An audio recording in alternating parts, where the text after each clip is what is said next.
Good afternoon. My name is Bill McClay, principal with McClay Architects. We'll be looking at a project that was built in New Hampshire, in West Lebanon, with Twin Pines Housing. And so with that, Andrew. Yeah. Good afternoon, Andrew Winter, Executive Director at Twin Pines Housing, and the developer and owner of this multi-unit project in West Lebanon, New Hampshire. Delighted to be here with you. So with that said, we're going to advance the slide, and I'm going to talk a little bit about the project team. So Twin Pines is a nonprofit affordable housing agency, and we worked with Bill McClay and his team at McClay Architects.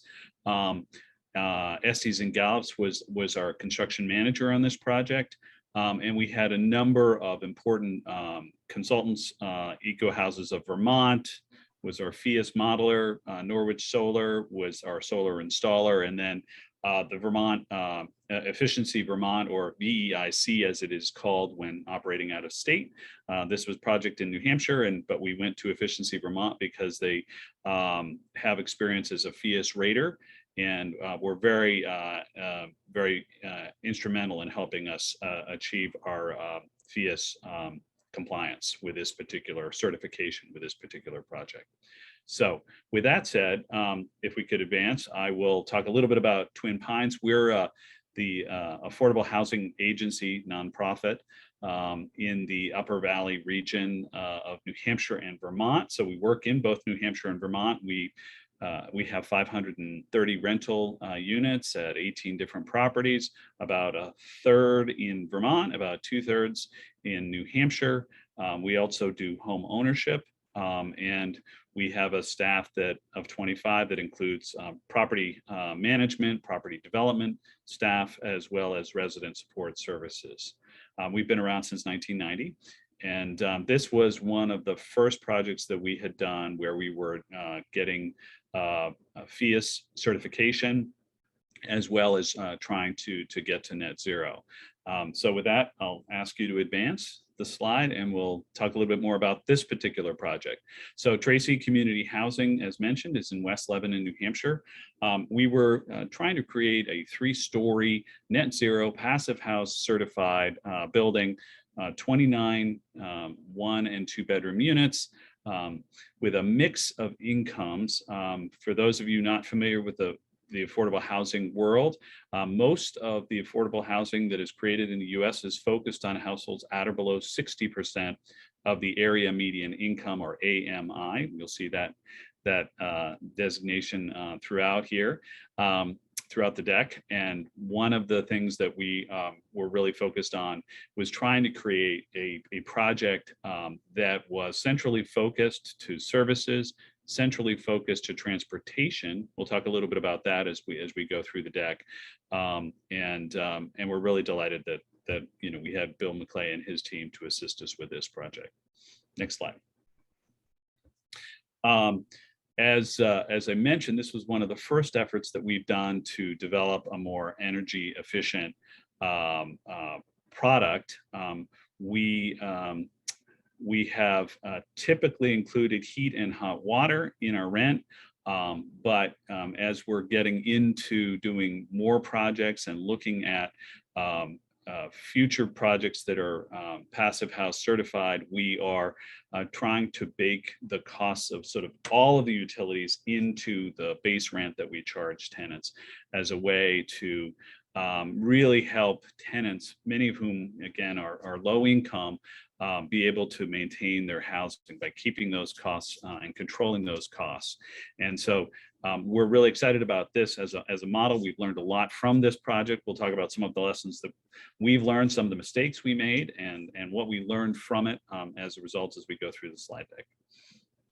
Next slide. So Fuel mileage for our buildings. How many people really know how much fuel is consumed per square foot? We've got the Hummer and we've got the Prius. And what we use, and FIAS does as well, is the energy use intensity that I'll just call the EUI. Our experience is the single most important thing is what is the energy consumption per square foot for all buildings. If you don't lower that at the beginning, it's very, very expensive and very, very difficult to do it later. You sort of get one shot. In terms of the solar part of buildings, that can be added later. And I think this is a focus that Passive House has had and is a healthy. So if we look at metrics, there's performance metrics and prescriptive metrics. So using the EUI numbers, you can see that a typical existing building is likely to be over 100, a net zero is going to be at 0, and a passive house is going to be somewhere the 20s to 20 to 0. The prescriptive measures are a roof of a minimum of R60 that we use, windows that are minimum of R5, above grade walls R40 in terms of insulation, slab and below grade R20. And then in terms of blower door testing and checking on that, the maximum that our office uses, which is similar to passive houses, 0.06 CFM per square foot at 50 pascals, a technical number, but an incredibly important number nonetheless. So what is net zero? That's this part down below that we were just saying. It's either energy positive or it's just net zero ready is the terms that we end up using. The conservation then gets added with high efficient systems that are all electric, typically heat pumps and mostly air source heat pumps, and then it's powered with renewables. So what, this you can. Yeah, so I was going to touch on some of the key decision timelines. So Twin Pines made a decision early on after we identified the site that we wanted to look at either net zero or passive house as an approach. And at that point, we were really thinking it was going to be one or the other. And part of the driver there was one of our funding sources. We utilize something called the Low Income Housing Tax Credit Program. That's a federal program that is actually administered by each of the states. So in the state of New Hampshire, it's New Hampshire Housing Finance Agency and Authority, excuse me. And New Hampshire Housing actually has essentially an incentive for us to get extra points for doing either net zero or passive house in allocating those federal tax credits to eligible projects. So we said we wanted to focus on that. As a result, get those extra points. I think there were also clearly, selfish reasons. Controlling long-term the per unit per month utility costs benefits us. It really helps us keep the housing that we create affordable. So we have some selfish interests, but it also allowed us to get an extra $10,000 per unit in terms of allowable development cost if we did either net zero or passive house. So those were the reasons we kind of were looking at this early on. And then, we brought in our folks from Norwich Solar as the consultant to help us sort of think through how we might get to net zero, which was the direction we were sort of initially heading in. And then we took a look at adding the FIAS exploratory model and certification in the summer and fall of 2018. Bill, do you want to add more on that front? No, I think that covers it well. Good. Okay.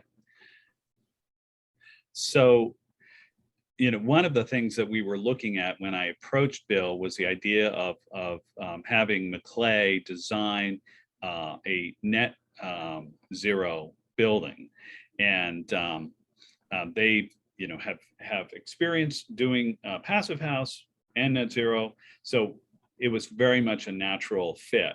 And so that was the early conversations. I'm going to turn this over to Bill at that point. Sure. So as Andrew said, I mean, we did look at the net zero first, in part. It actually, the extra money in it does actually come back to reduce the long-term cost, which was one of their goals. I think in the past there's sort of been a lot of, is net zero better than passive house or passive house better than net zero? From our perspective, we need both.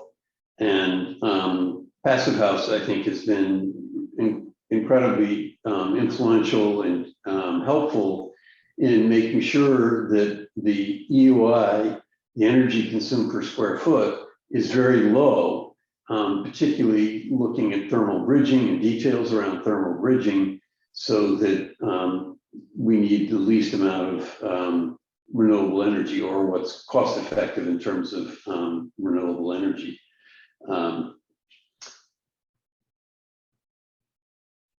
You want to take this one? Yeah, so I'll talk a little bit about the site.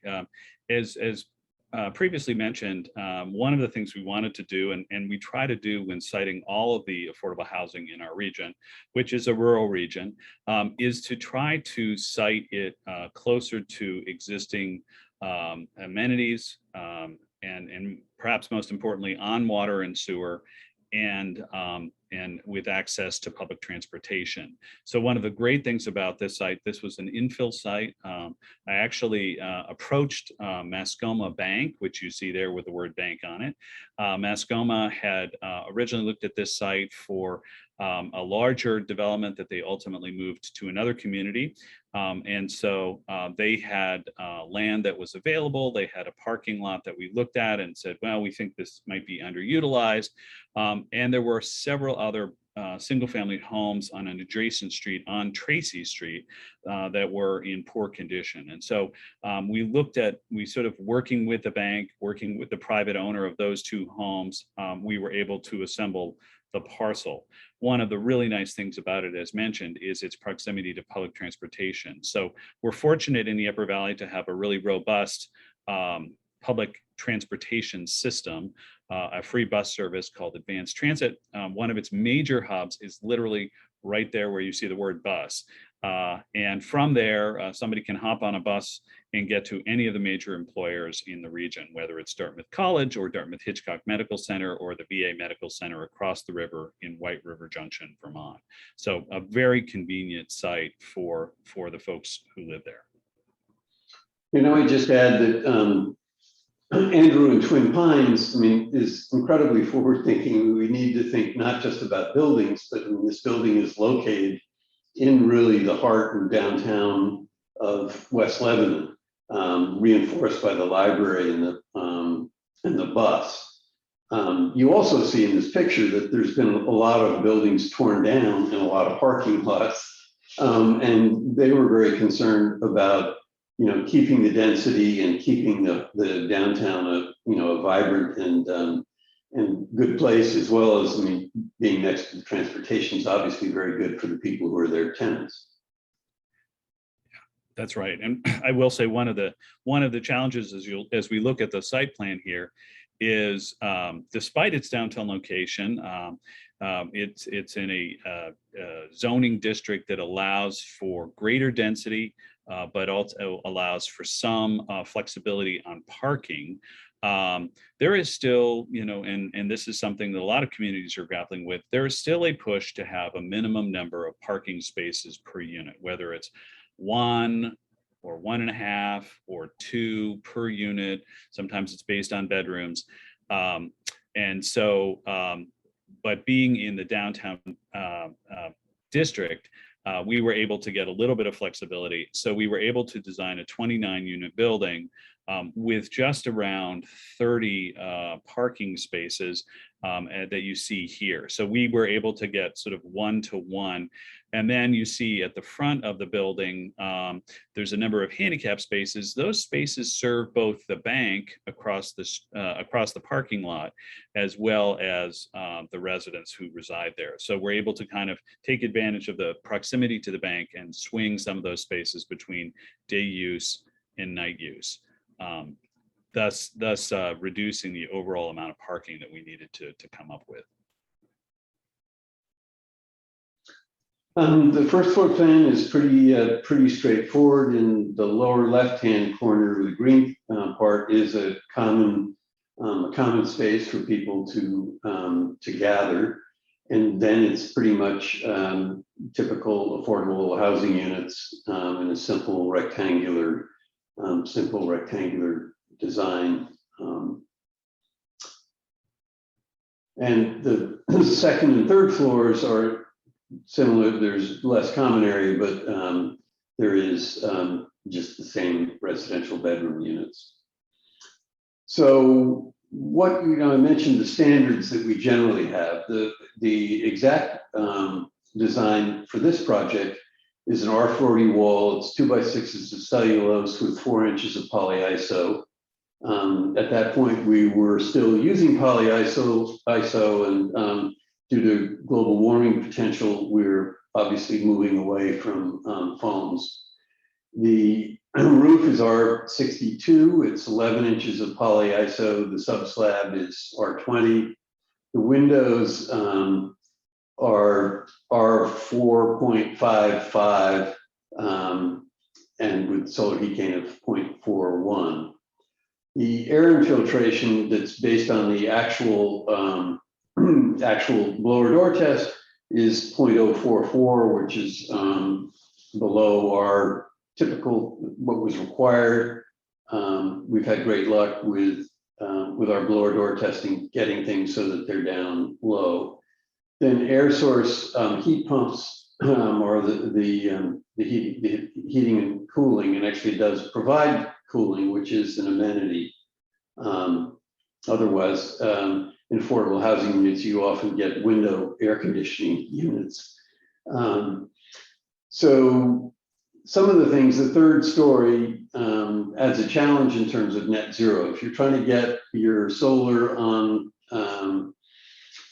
site, which is obviously the priority, is first getting it on the building, then getting it on the site, and then moving off-site for those options. We found that in general, a rule of thumb for buildings like multifamily housing, you can make about 2-story buildings and achieve net zero on the roof, assuming that the orientation is correct. This project being 3 stories had challenges from day one in terms of achieving net zero. We looked at the roof, obviously with the flat roof, that's the first place to look. That wasn't enough. We added a cornice that overhangs, so effectively expanding the size of the roof. We actually did something not typically done, which is putting it on the south elevation. It had been done by some other developers, and they were claiming that the savings in siding helped to offset the decreased efficiency of being vertical on the wall. I'm not totally sold that that's actually the case, but that's the decision that we made. And then there's arbors where they've got car racks and places to sit outside. And on this project, we considered carports, but didn't actually use them.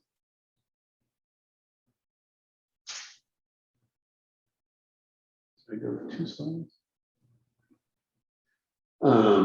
Yeah, so this is the solar system. We're looking at the roof, number 1. You can see it is broken up, coordination with plumbing vent stacks, and other roof equipment are incredibly important. You can see the cornice did add, whatever, more than half as much as what was on the flat roof. The arbor, which is number 3, and then the south elevation, which is 4.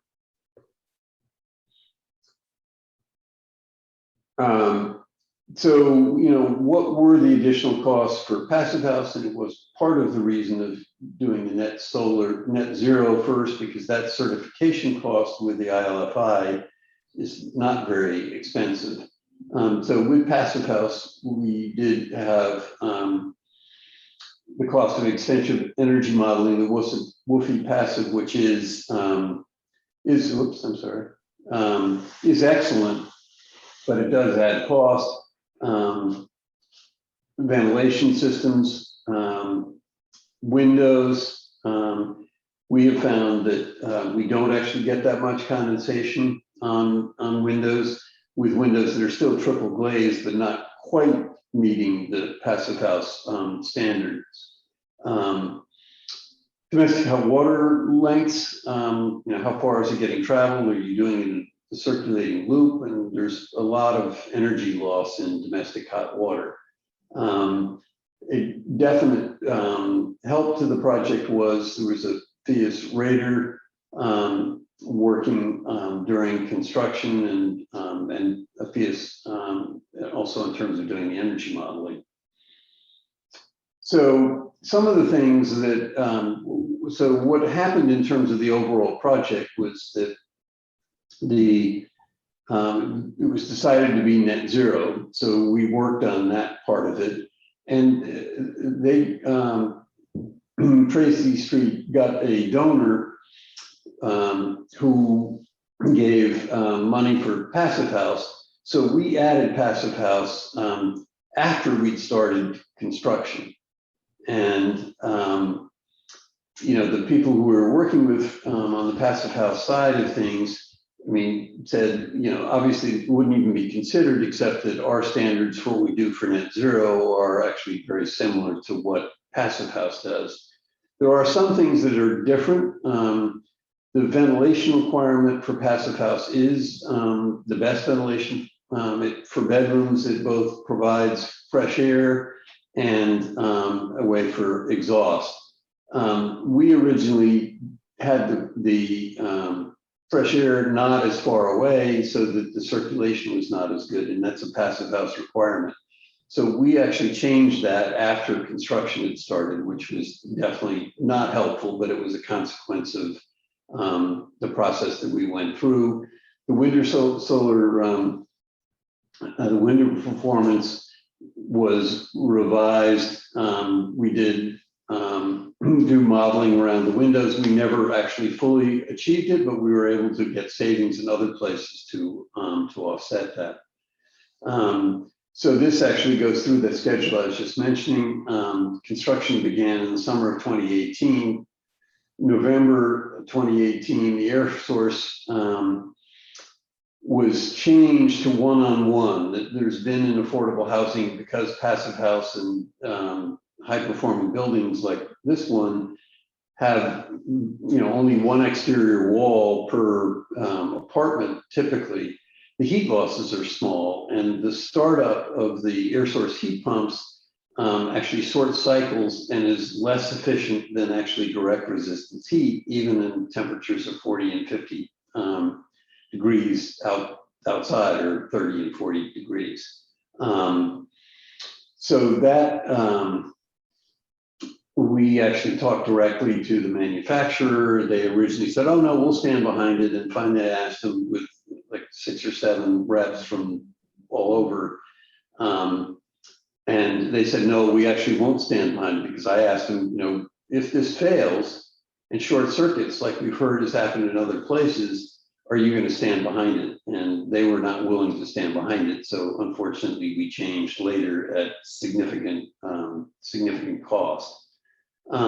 So the modeling was done by Eco Houses of Vermont in January, and then the certification was complete in April 2020.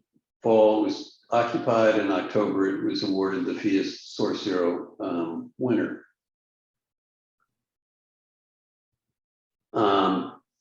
So financial analysis, this wasn't key to so much to Twin Pines, because they had established they wanted this to be to a very high standard, including Passive House and net zero. So we have a methodology that we use on actually all of our projects. So we obviously, look at energy consumption, increased capital costs for capital efficiency, capital costs for the PV, and financing assumptions, And then we do capital and operating costs, as well as we look at cash flow. So if we just go through that very quickly, here's the total, and I will go with the KBTUs because I'm more used to that, but code building would be 35. The our mechanical engineer had it at 19, and Wolfie Passive said it was 16.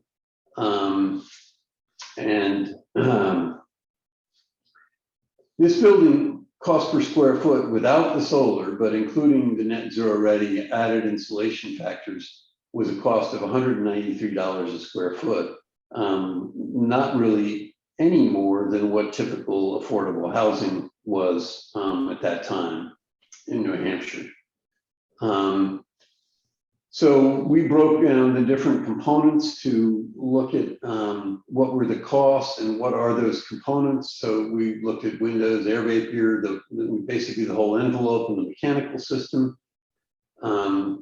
That actually comes out to a total added cost before PV of $230,000. Added envelope cost was $5 something and mechanical $3 for a total of $830 per square foot to be net zero ready. So then there was the increased net zero cost. So the total added, the total cost of the PV was $315,000, and the total added cost without PV was $540. Envelope cost per square foot was $510. Added mechanical cost again at the same $320, and the solar was another $11. So the total cost per square foot of the net zero building was $20 a square foot. So in the financial analysis, we have inputs. So one is looking at fuel escalation rates, which go all over the place, but generally keep going up. The interest rate varies based on, is this if it's housing, is this, for profit housing, nonprofit housing, all different kinds of ways that things may be done. We assumed 20 years and fuel escalation of 5. And this will look briefly at capital and operating costs. So on the left in blue is the code complying building. So the capital and operating costs are $1.5 million over 20 years. Just by going to net zero ready saves $350,000 over 20 years, and going to net zero is closer to $600,000. So Twin Pines is a nonprofit, was able to get a lower interest rate. I think the typical rate at the time was 4.6, but their interest rate effectively was 3.4%, a 20-year loan. So when you then compare the code building to net zero ready, you get additional savings and ultimately down close to 600,000. What I think is really significant, as Andrew has pointed out, is this is keeping costs down for the nonprofit so that they can invest in other projects. It's also reducing the cost of tenants, and it's cash flow positive from day one. They're actually saving money based on the fact that they're financing solar, energy conservation, and the basic building. And after 20 years, there still is, at reduced efficiency, there still is some life in the solar. So then we'll just go quickly through construction photos. I mean, this is just, there's nothing atypical about the foundation other than some of the details around thermal bridging, where it meets the slab. This is preparation for the slab before the insulation's gone down. You can see it on the inside of the concrete wall. Framing, it's just a standard 2x6s, so it's not that unusual or for builders. This starts looking at the air barrier. So here we used the sheathing as the air barrier and taped all joints. As we go here, you can see the moisture barrier is the blue that you can see. So that's primary function is to drain moisture, and then there's 1x3 strapping that then the siding goes on. So there is a total airspace with easy drainage. If any water gets in behind the siding, it'll get kicked out, and the window details obviously are integrated into that. Just more of some of the siding. There's hardy panel, and then the other rest of the siding is metal panels. Another construction photo before the cornice and before all of that siding is done. The blue on the south wall to the right is where there will be the PV getting installed on top. So the water can just drain behind it. This is with the cornice and supports. The south elevation, you can see the black, the long linear black solar PV. Just details the main entrance to the building. And it's worth noting the solar arbor there as well. Oh, right. Photo. Yeah. So yeah, thank you, Andrew. Yeah, so that's the solar arbor in the background. Actually, that solar arbor in the wintertime will keep snow and actually help reflect up on the vertical PV. And then this is a Tracy Street entrance, a secondary entrance. You can see some gaps because the building dimensions didn't fit the PV. There's some other gaps which aren't here, but to make sure that fire access, I mean, that's one of the things with the cornice, you have to really work with your local department. And you also need to make sure that they pitch to the inside of the building so you don't get ice falling on people below. This is the solar roof, slightly tilted to the south. Over on the right, you can see the air source heat pumps on the north wall, so they shade the least possible, maximizes the solar area. This was a huge challenge when we went from units that had three units on one condenser on the roof to actually a 1x1. So each unit has its own. So it was tripling the number of condensers that we needed to do. And this was done during construction, which was not helpful in terms of cost. Just interior common area, a typical apartment. So lessons learned. I think Andrew and I can sort of go through some of these together. I think the biggest thing was really addressing early. If we'd been a couple of months earlier in terms of some of the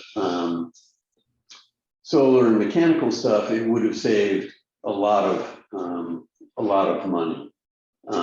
So that was, and it's a challenge because affordable housing projects have, you do the schematic design and do estimating, they get their money, and then Andrew and others wanted it done as close to the next day as possible.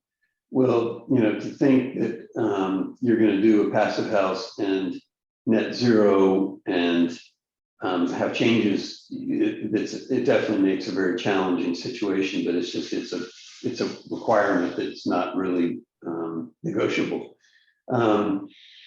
Design, that goes along with it. I mean, just getting the design integrated early on, including the solar aspect, passive house aspect, and all of it. Andrew later will go into a little bit on utility and regulatory constraints, which were very significant also.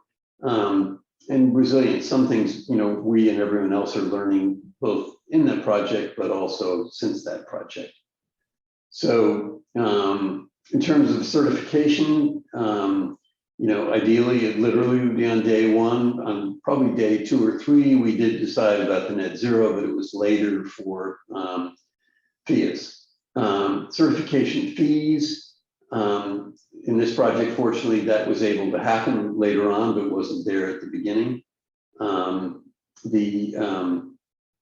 The extra funding, as Andrew already pointed out, was helpful in terms of, or the extra funding points from being either passive house or net zero was definitely very helpful in terms of making the project viable.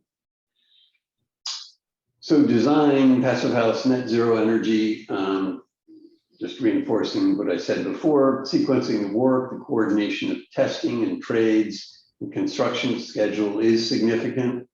The air source heat pump design, it is getting to be much better, but manufacturers don't always give you the best data. They don't actually understand exactly how their projects run, particularly when you're talking about passive house and high performing buildings. Domestic hot water runs, this has just standard electric, direct electric heat, 1 tank on the first floor. That means the runs are long, so there's actually significant losses.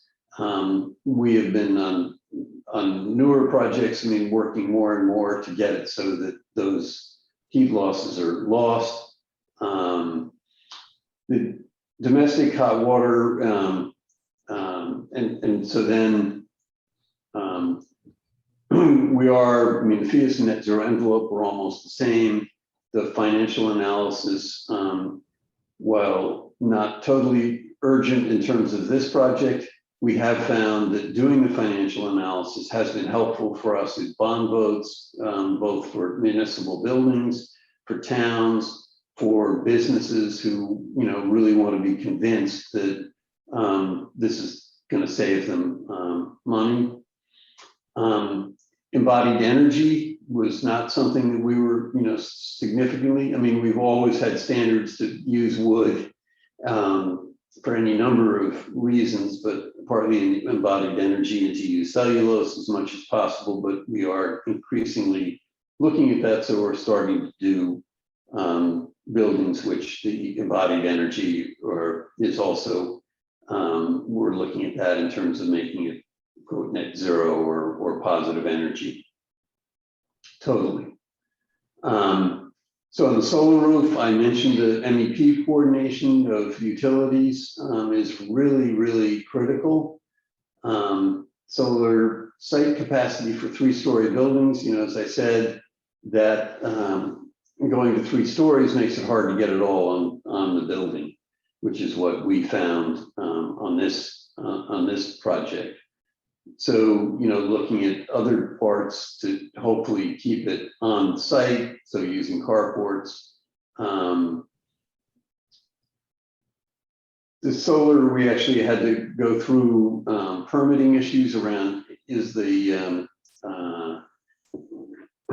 it where we have it overhanging, how does that relate to setback requirements, which was negotiated. But in general, you want the solar on the building first, on the site second, and nearby offsite only if you can't find it in other places. Andrew, I think it's best if you go through this. I can add something. Yeah, so happy to do that, Bill.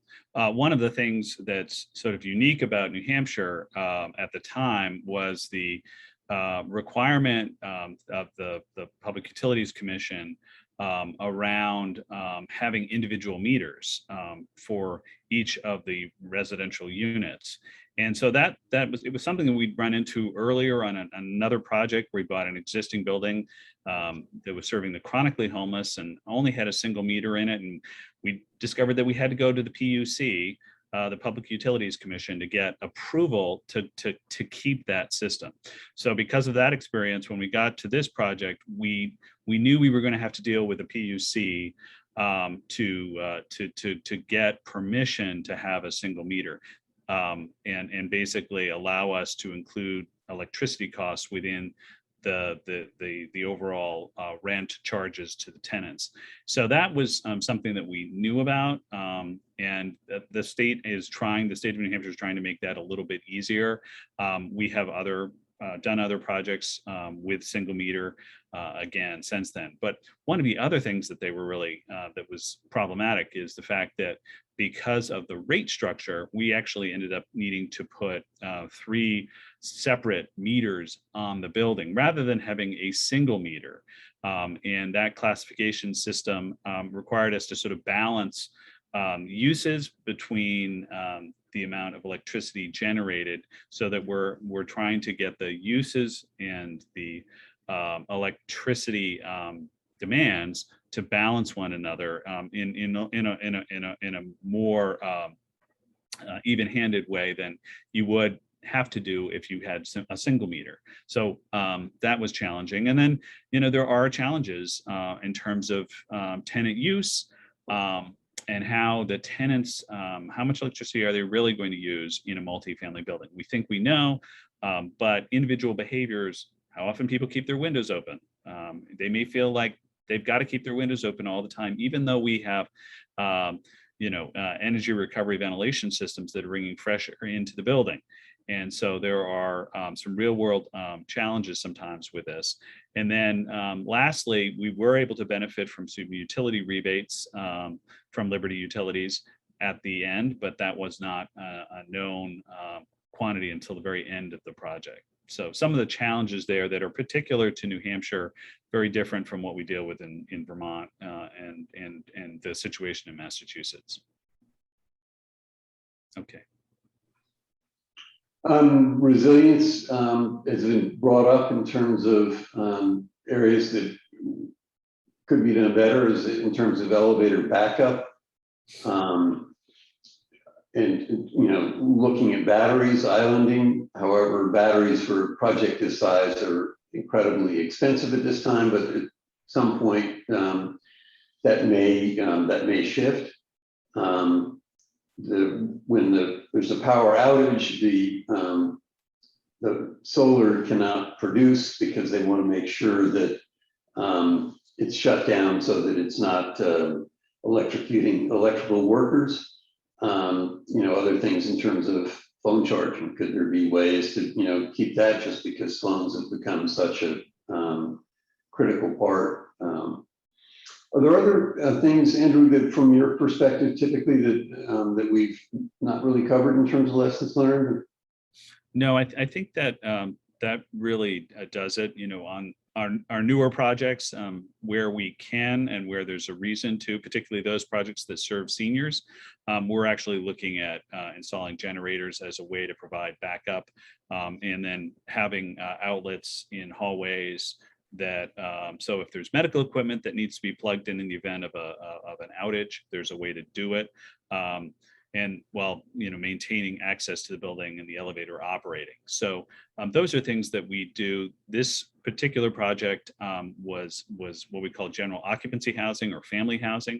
So it was, there are seniors who live there, but it is not a senior only project. So a little bit of different parameters around sort of how resilient it might be, but certainly things to think about for projects as we move forward. So thank you all. I in particular want to thank Andrew and Twin Pines Housing. It was a challenging project, but there was a team that was very committed to the outcome. Really, I think everybody put in the extra effort to make it ultimately a successful project. So thanks, Bill. And look forward to answering questions that folks have about the project, lessons learned, things we wish we'd done differently. This was it was a great project, but again, this is an opportunity to take lessons away from it and make the next project even better. And thank you also for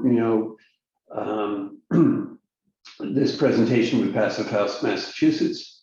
I think all of us need to be sharing our experiences in the field to be getting buildings which are to passive house standards and also net zero for us in the future generations. So with that, questions?